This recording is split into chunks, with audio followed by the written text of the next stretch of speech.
លោកត្រាំអញ្ជើញប្រធានាធិបតីកូឡុំប៊ីធ្វើទស្សនកិច្ចទៅកាន់សេតវិមានក្រោយការសម្លុតគម្រាមប្រធានាធិបតីអាមេរិកលោកដូណាល់ត្រាំកាលពីថ្ងៃពុធទី7 ខែមករាបានអញ្ជើញប្រធានាធិបតីកូឡុំប៊ីលោក Gustavo Petro ធ្វើទស្សនកិច្ចទៅកាន់សេតវិមានតែប៉ុន្មានថ្ងៃប៉ុណ្ណោះបន្ទាប់ពីលោកបានគម្រាមមេដឹកនាំកូឡុំប៊ីជាមួយការធ្វើសកម្មភាពយោធាជំវិញការចាត់ប្រកាន់ពីការរត់ពន្ធគ្រឿងញៀននេះបើតាមការចេញផ្សាយដោយទីភ្នាក់ងារសារព័ត៌មាន AFP ការកត់សម្គាល់បែបនេះរបស់លោកត្រាំធ្វើឲ្យបន្ទាប់ពីរូបលោកបានបើកកិច្ចពិភាក្សាតាមទូរស័ព្ទជាមួយលោក Petro ដែលជាកិច្ចសន្ទនាតាមទូរស័ព្ទលើកដំបូងបំផុតរវាងមេដឹកនាំទាំងពីរចាប់តាំងពីលោកត្រាំ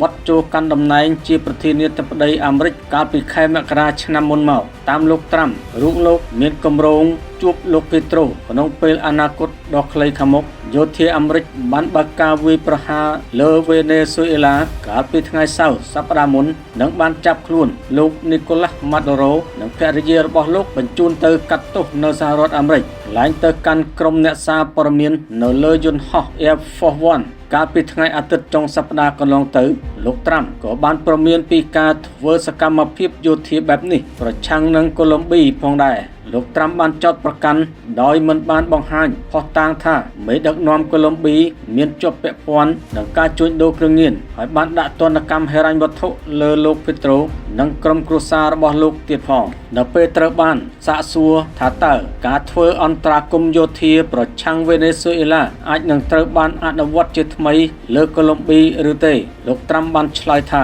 វាស្ដាប់មើលទៅគឺល្អសម្រាប់ខ្ញុំគួរបញ្ជាក់ថាលោក Petro បានអំពាវនាវឲ្យមានការធ្វើបាតុកម្មតវ៉ានៅទូទាំងកូឡុំប៊ីកាលពីថ្ងៃពុធដើម្បីប្រឆាំងនឹងការសម្លុតគម្រាមរបស់លោកត្រាំលោកបានរិះគន់ធ្ងន់ធ្ងរប្រឆាំងនឹងសហរដ្ឋអាមេរិកប៉ុន្តែក្រោយកិច្ចពិភាក្សាតាមទូរស័ព្ទជាមួយលោកត្រាំលោក Petro ហាក់បន្ទន់ចំហ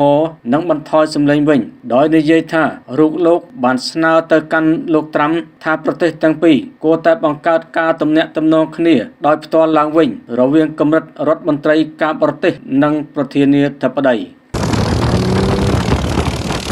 បង្ក្រាបបទល្មើសនេសាទខុសច្បាប់របស់ខណ្ឌរដ្ឋបាលជលផលចាប់ឃាត់ខ្លួនជនសង្ស័យចំនួន8នាក់បញ្ជូនទៅតុលាការនិងឧបករណ៍ខុសច្បាប់ជាច្រើនសន្ធឹកសន្ធាប់ប្រចាំឆ្នាំ2025ប្រតិបត្តិការចូលបង្ក្រាបរបស់ខណ្ឌរដ្ឋបាលជលផលនៃមន្ទីរកសិកម្មរដ្ឋាភិបាលនិងនេសាទខេត្តស្ទឹងត្រែងបង្ក្រាបទៅលើបទល្មើសនេសាទខុសច្បាប់បានបង្ហាញលទ្ធផលក្នុងការអនុវត្តច្បាប់នៃជលផលបង្ក្រាបបានជាច្រើនករណីក្នុងនោះចាប់ឃាត់ខ្លួនជនសង្ស័យចំនួន8នាក់បញ្ជូនទៅតុលាការអមសាលាដំបងខេត្តស្ទឹងត្រែងអនុវត្តទៅតាមនីតិវិធីច្បាប់សរុបលទ្ធផលរយៈពេលពេញមួយឆ្នាំគិតក្នុងឆ្នាំ2025លោកស្រីសំវិចិត្រនៃខណ្ឌរដ្ឋបាលជលផលស្ទឹងត្រែងបានបង្ហាញរបាយការណ៍សរុបប្រចាំឆ្នាំ2025នៅថ្ងៃទី7 ខែមករាឆ្នាំ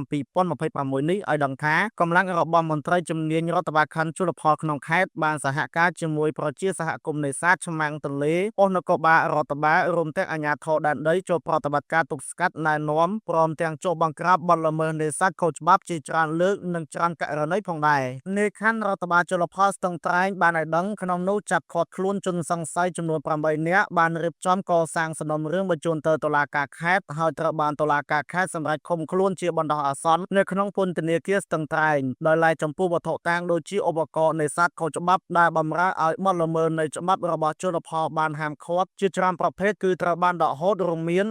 មានប្រវែងសរុប 33,490 ម៉ែត្រសន្ទូចរនងបានចំនួន 12,277 ផ្លែដកហូតនៅតំបន់អភិរក្សសត្វផ្សោតរួមនឹងតំបន់ហាមឃាត់ទូកចំនួន29គ្រឿងព្រមទាំងម៉ាស៊ីនចំនួន29គ្រឿងផងដែរឧបករណ៍ឆក់អាគុយ16គ្រឿងក្បាលឆក់15គ្រឿងនិងដងឆក់1គ្រឿងថ្នងដាក់ត្រីចំនួន5គ្រឿងខ្សែកាបប្រវែង45ម៉ែត្រខ្សែភ្លើងប្រវែង31ម៉ែត្រនិងមានប្រដាប់ជក់គ្រឿងញៀនចំនួន2ឈុតចំណែកឯឧបករណ៍បម្រើឲ្យបទល្មើសនេសាទផ្សេងៗទៀតមានដូចជាដោយបិទអូចំនួន10មាត់របាំងស្បៃមុង240ម៉ែត្រលូស្បៃមុងចំនួន8មាត់សាច់អួន229ម៉ែត្រនិងកាំភ្លើងកែច្នៃចំនួន1ដើមហើយក៏ឲ្យមន្ត្រីរដ្ឋបាលជលផលខេត្តធ្វើការអប់រំណែនាំដល់ប្រជានេសាទចំនួន69នាក់ត្រូវធ្វើកិច្ចសន្យាបញ្ឈប់រាល់សកម្មភាពនេសាទខុសច្បាប់ក្នុងនោះក៏មានប្រជាពលរដ្ឋសរុបចំនួន